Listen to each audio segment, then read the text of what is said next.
നമ്മൾ തക്കാളി വെച്ചിട്ട് ഒരു അടിപൊളി റെസിപ്പിയാണ് തയ്യാറാക്കാൻ പോകുന്നത്.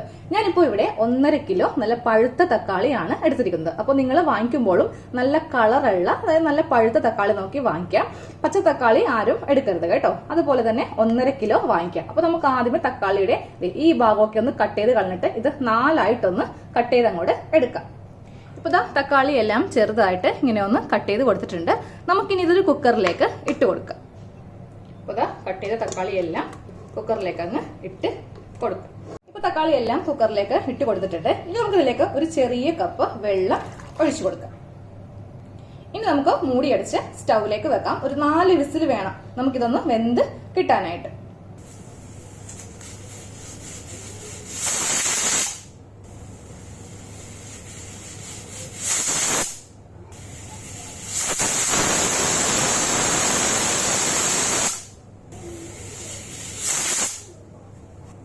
അപ്പോൾ 4 വിസിൽ വന്നിട്ടുണ്ട്.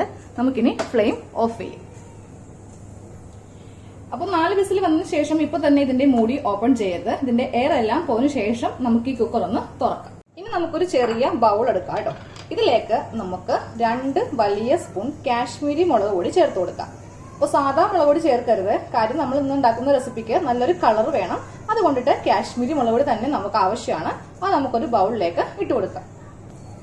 ഇനി നമുക്കിതിലേക്ക് ഒരു ചെറിയ സ്പൂൺ ഉപ്പ്, ആവശ്യത്തിനുള്ള ഉപ്പും കൂടെ ഇട്ട് കൊടുക്കാം.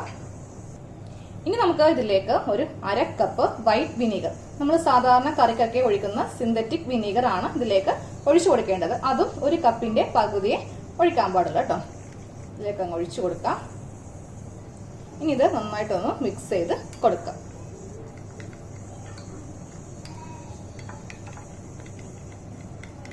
അപ്പോൾ അതായത് നന്നായിട്ട് നമ്മൾ മിക്സ് ചെയ്ത് എടുത്തിട്ടുണ്ട്. ഇതിവിടെ ഇരിക്കട്ടെ കേട്ടോ. ഇപ്പോൾ നമ്മൾ കുക്കറിൽ വേവിച്ചെടുത്ത തക്കാളിയുടെ ചൂടൊക്കെ നന്നായിട്ട് ആറി വന്നിട്ടുണ്ട്. ഇനി നമുക്ക് ഇതൊരു മിക്സിയുടെ ജാറിലേക്ക് ഇട്ട് കൊടുക്കാം. അപ്പോൾ ഇതാ മിക്സി ജാറിലേക്ക് വെള്ളവും തക്കാളിയും എല്ലാം ഒന്ന് ഇട്ട് കൊടുത്തിട്ടുണ്ട്.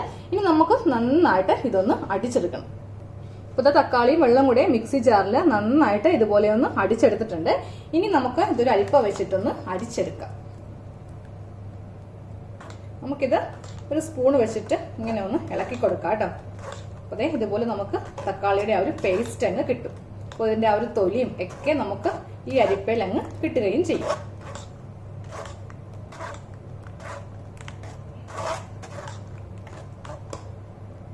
അപ്പോൾ നമ്മൾ ഇങ്ങനെ അങ്ങോട്ട് തക്കാളി നന്നായിട്ടൊന്ന് അരിച്ചെടുത്തിട്ടുണ്ട്. നന്നായിട്ട് സ്പൂൺ വെച്ചിട്ട് ഇങ്ങനെ ഒന്ന് പ്രസ് ചെയ്ത് കൊടുക്കാം. എന്നാലേ എല്ലാ നീരും നമുക്ക് കിട്ടുള്ളൂ. ഇങ്ങനെ അങ്ങോട്ട് നമ്മൾ തക്കാളിയുടെ പേസ്റ്റ് ആക്കി എടുത്തിട്ടുണ്ട്. ഇനി നമുക്ക് ഈ തക്കാളി പേസ്റ്റ് ഒരു പാത്രത്തിലേക്ക് ഒഴിച്ചു കൊടുക്കാം.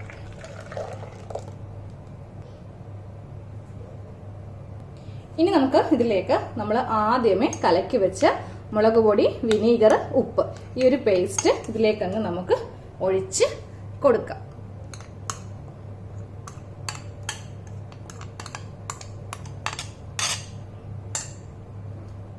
നന്നായിട്ട് ഇതൊന്ന് നമുക്ക് മിക്സ് ചെയ്ത് കൊടുക്കാം. അപ്പോൾ നമ്മൾ നന്നായിട്ട് മുളക് പൊടിയും വിനീഗറും ഉപ്പും തക്കാളി പേസ്റ്റും കൂടെ നന്നായിട്ട് മിക്സ് ചെയ്ത് കൊടുത്തിട്ടുണ്ട്. ഇനി നമുക്ക് ഇതിലേക്ക് ചേർക്കേണ്ടത് ഒരു 1/2 കപ്പ് പഞ്ചസാരയാണ്. അപ്പോൾ ഞാനൊരു 1/2 കപ്പ് പഞ്ചസാര എടുത്തിട്ടുണ്ട്. അപ്പോൾ നമ്മൾ ചേർക്കുമ്പോൾ ഇതിന്റെ ഒരു 1/4 ഭാഗം ചേർത്ത് കൊടുക്കുക. കുറച്ച് പഞ്ചസാര നമുക്ക് മാറ്റി വെക്കാം കേട്ടോ.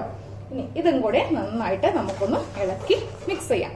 ഇപ്പോൾ എല്ലാവർക്കും മനസ്സിലായിട്ടുണ്ടാവും അല്ലെ നമ്മൾ എന്ത് സംഭവമാണ് ഉണ്ടാക്കുന്നത്. അപ്പോൾ നമ്മൾ ടൊമാറ്റോ കെച്ചപ്പാണ് ഉണ്ടാക്കുന്നത്. ഇനി നമുക്കിത് സ്റ്റൗവിലേക്ക് വെക്കാം.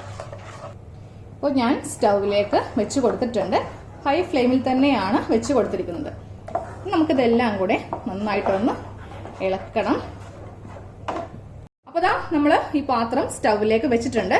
ഇടക്കിടക്ക് ഇതൊന്ന് ഇളക്കി കൊടുക്കാം കേട്ടോ, അല്ലെങ്കിൽ അടിക്ക് പിടിക്കും. നല്ല കട്ടിയുണ്ട് ഈ തക്കാളി പേസ്റ്റിന്. അപ്പോൾ ഇത് ഒന്ന് ഇടക്കിടക്കൊന്ന് ഇളക്കി കൊടുക്കാം. അപ്പോൾ നമ്മൾ സാധാരണ കെച്ചപ്പ് ഉണ്ടാക്കുന്ന സമയത്ത് നമ്മൾ തക്കാളി പേസ്റ്റ് സ്റ്റൗവിലേക്ക് വെച്ച് കഴിഞ്ഞിട്ടാണ് മുളക് പൊടി, വിനീഗർ, ഉപ്പൊക്കെ ഇടുന്നത്. വിനീഗറും ഉപ്പ് ഇട്ടാലും കുഴപ്പമില്ല. പക്ഷെ മുളക് പൊടി നമ്മൾ ഡയറക്റ്റ് ആയിട്ട് ഇട്ട് കൊടുക്കുവാണെങ്കിൽ കട്ട പിടിക്കാനുള്ള ചാൻസ് ഉണ്ട്. അപ്പോൾ നമ്മൾ ചെയ്യേണ്ടത് കുറച്ച് വിനീഗറിൽ മുളക് പൊടിയും ഉപ്പ് കുഴപ്പമില്ല ഇപ്പം ഇട്ടാലും മതി. പക്ഷെ മുളക് പൊടി കുറച്ച് നേരം ഒന്ന് കുതിർത്തി വെക്കാം കേട്ടോ. എന്നിട്ട് വേണം ഇതിലേക്ക് ഒഴിച്ചു കൊടുക്കാനായിട്ട്. ഇല്ലെങ്കിൽ മുളക് പൊടിയല്ലേ, അപ്പോൾ അത് അവിടെ അവിടെയായിട്ട് ഇങ്ങനെ കട്ട പിടിച്ച് കിടക്കും. പിന്നെ നമുക്കതിങ്ങനെ അലിയിപ്പിച്ചെടുക്കാനായിട്ട് കുറച്ച് ബുദ്ധിമുട്ടുണ്ടാവും. അപ്പോൾ ഇതാകുമ്പോൾ ഈസി അല്ലേ. അപ്പോൾ ഇതൊന്ന് തിളച്ച് വരട്ടെ. അപ്പോൾ ഇതാ നന്നായിട്ട് ഇതിങ്ങനെ ഒന്ന് തിളച്ച് വരുന്നുണ്ടേ. ഈ സമയത്ത് നമുക്ക് മധുരം നോക്കാം.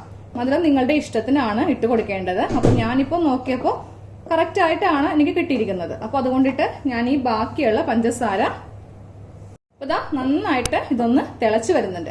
ഈ സമയം വേണം നമുക്ക് ഇതിന്റെ മധുരം ഒന്ന് നോക്കാനായിട്ട്. അപ്പോൾ ഞാനൊന്ന് മധുരം നോക്കട്ടെ. കുറച്ച് മധുരം കുറവാണ്. അപ്പോൾ ഇതേ നമുക്ക് കുറച്ചുകൂടി പഞ്ചസാര ബാക്കിയുണ്ട്. ഇതും കൂടെ ഞാനങ്ങോട്ട് ചേർത്ത് കൊടുക്കുവാണ്. നന്നായിട്ട് ഇതൊന്ന് ഇളക്കി കൊടുക്കാം. അപ്പോൾ പഞ്ചസാരയും കൂടെ ഒന്ന് അലിഞ്ഞു വരട്ടെ. അപ്പോൾ നമ്മളിട്ട് പഞ്ചസാരയും നന്നായിട്ട് അലിഞ്ഞു വന്നിട്ടുണ്ട്. ഇനി നമ്മൾ ചെയ്യേണ്ടത് ഒരു മൂടി പാത്രം എടുക്കാം, അതൊന്ന് അടച്ചു വെക്കാം. ഫ്ലെയിം നന്നായിട്ട് കുറച്ച് വെക്കാം കേട്ടോ. ഒരു 5 മിനിറ്റ് നമുക്കിങ്ങനെ വെച്ച് ആ തക്കാളി ഒന്ന് വേവണം. ഇല്ലെങ്കിൽ നമ്മൾ ഇപ്പൊ തന്നെ ഇങ്ങോട്ട് എടുത്ത് ടേസ്റ്റ് ചെയ്ത് നോക്കുവാണെങ്കിൽ പച്ച തക്കാളിയുടെ ഒരു ചൊവയായിരിക്കും. അപ്പൊ നമുക്ക് ഈ തക്കാളി ഒന്ന് വേകാനായിട്ട് ഒരു 5 മിനിറ്റ് ഫ്ലെയിം കുറച്ച് വെക്കാം. പിന്നെ അത് മാത്രമല്ല, ഇപ്പോൾ നല്ല ലൂസ് ആയിട്ടൊരു പാകത്തിനാണ് നമുക്കിത് കിട്ടിയിരിക്കുന്നത്. ഇതാ കണ്ടില്ലേ, ഇതിന്റെ കൺസിസ്റ്റൻസി എന്ന് പറയുന്നത് നല്ല കട്ടിയാണല്ലേ. അപ്പോൾ നമുക്ക് ഇതൊരു 5 മിനിറ്റ് ഫ്ലെയിം കുറച്ച് ഒരു മൂടി അടച്ച് ഇങ്ങനെ ഒന്ന് വെച്ചു കൊടുക്കാം. ഇപ്പൊ ഒരു 5 മിനിറ്റ് കഴിഞ്ഞിട്ടുണ്ട്. അപ്പൊ നമുക്ക് ഈ മൂടി ഒന്ന് തുറന്ന് നോക്കാം. ഇതുപോലെയാണ് നമുക്കിപ്പോ കിട്ടിയിരിക്കുന്നത് കേട്ടോ. പക്ഷേ ഇത് കുറച്ചിപ്പോ ലൂസാണ്. ഇതാ കട്ടി അത്രക്ക് അങ്ങോട്ട് ആയിട്ടില്ല. അപ്പോൾ ഇനി നമുക്ക് ഹൈ ഫ്ലെയിമിൽ വെച്ചിട്ട് കുറച്ച് കട്ടി ഒന്ന് ആക്കിയെടുക്കാം. അപ്പോൾ ഇടയ്ക്ക് ഇളക്കി കൊടുക്കാം. കട്ടിയാക്കുമ്പോൾ എന്താ പ്രശ്നം, അടിക്ക് പിടിക്കും. അപ്പോൾ ഇതിങ്ങനെ ഒന്ന് ഇടക്കിടക്കൊന്ന് ഇളക്കി കൊടുക്കാം. ഇതൊന്ന് പറ്റി വന്നിട്ടുണ്ടേ. ഇതുപോലെ ഒന്ന് പുറത്തേക്കൊക്കെ ഇങ്ങനെ പൊട്ടിത്തെറിക്കുന്ന പോലെയുണ്ട്. അപ്പൊ നമുക്ക് ഫ്ലെയിം ഒന്ന് കുറച്ച് വെക്കാം. അപ്പോൾ ഇതിന്റെ കറക്റ്റ് പാകം എന്ന് പറയുന്നത് നന്നായിട്ടൊന്ന് ഇളക്കിയെടുക്കാം. എന്നിട്ട് നമുക്കൊരു പ്ലേറ്റ് എടുക്കാം. ഞാനൊരു പ്ലേറ്റ് എടുത്തിട്ടുണ്ട്. ഈ പ്ലേറ്റിലേക്ക് ഞാൻ കുറച്ച് സോസ് ഇങ്ങനെ അങ്ങോട്ട് ഒഴിച്ചു കൊടുക്കുവാണേ. ഇതാ നോക്കിക്കോ കേട്ടോ. വെള്ളത്തിന്റെ അംശം കൂടുതലാണെങ്കിൽ നമ്മളിത് ഒഴിക്കുമ്പോൾ ഇതിങ്ങനെ ചുറ്റും അങ്ങോട്ട് പരന്ന് പോവും. ഇത് കണ്ടോ, എവിടെയാണ് നമ്മൾ ഒഴിച്ചത് അവിടെ ഇങ്ങനെ കറക്റ്റ് സെറ്റ് ആയിട്ട് കറക്റ്റ് സോസ് പോലെ നമുക്കിങ്ങനെ അങ്ങോട്ട് കിട്ടും. വെള്ളത്തിന്റെ ഒരു തരി അംശം പോലും ഇതിലില്ല. ഉണ്ടെങ്കിൽ നമുക്ക് അറിയാൻ പറ്റും. അതുകൂടാതെ നമ്മൾ ഈ സോസിന്റെ നടുക്കായിട്ട് ഒരു വിരൽ വെച്ചിട്ട് ഇങ്ങനെ അങ്ങോട്ട് ഒന്ന് വരച്ചു കൊടുക്കുക. അപ്പോൾ ദേ ഇതിങ്ങനെ ഒന്ന് സെപ്പറേറ്റ് ആയിട്ട് ഇരിക്കുന്ന കണ്ടില്ലേ. ഇതുപോലെ വന്നാലേ നമുക്ക് ഗ്യാസ് ഓഫ് ചെയ്യാൻ പാടുള്ളൂ. ഇല്ലെങ്കിൽ വെള്ളച്ചൊവ ഉണ്ടാവും. കറക്റ്റ് നമ്മൾ ഉദ്ദേശിക്കുന്ന ഒരു സോസ് നമുക്ക് കിട്ടില്ല കേട്ടോ. അപ്പോൾ ദേ ഞാനിപ്പോൾ ഉണ്ടാക്കിയത് കറക്റ്റ് ആയിട്ട് വന്നിട്ടുണ്ട്. ഞാൻ ഫ്ലെയിം ഓഫ് ചെയ്യാണ്. അപ്പോൾ നമ്മുടെ ടൊമാറ്റോ സോസ് ഒന്നും കൂടി ആറി വന്നിട്ടുണ്ട്. ഇപ്പോഴേ കറക്റ്റ് നമുക്ക് പാകത്തിന് കിട്ടുകയുള്ളൂ. ഒന്നും കൂടി കട്ടിയായിട്ടുണ്ട്. അപ്പോൾ ഇതാ ചൂടെല്ലാം ആറി വന്നിട്ടുണ്ട്. അപ്പോൾ നമുക്ക് ഇതൊക്കെ സത്യം പറയുവാണെങ്കിൽ വീട്ടിലുണ്ടാക്കാവുന്ന കാര്യമേ ഉള്ളൂ. ഇതാ കണ്ടോ, കടയിൽ നിന്ന് വാങ്ങിക്കുന്ന അതേപോലത്തെ സോസാണ് നമ്മൾ ഉണ്ടാക്കിയിരിക്കുന്നത്. അപ്പോൾ എല്ലാവരും ഒരു തവണ ഒന്ന് ട്രൈ ചെയ്ത് നോക്കാം. അപ്പോൾ നമുക്ക് കുട്ടികൾക്കൊക്കെ വൈകിട്ട് ഈവനിങ് സ്നാക്ക് കൊടുക്കുമ്പോഴും ഇഫ്താറിനൊക്കെ നമുക്ക് വിരുന്നൊക്കെ ഒരുക്കുമ്പോഴും നമുക്കിതുപോലെ കുറേ സോസ് വേണം അല്ലേ. അപ്പോൾ നമുക്കിതൊന്ന് ഉണ്ടാക്കി എടുക്കാം കേട്ടോ. അപ്പോൾ നിങ്ങളെ ഫീഡ്ബാക്ക് അറിയിക്കണം. അപ്പോൾ നമുക്ക് അടുത്ത വീഡിയോയിൽ കാണാം. താങ്ക്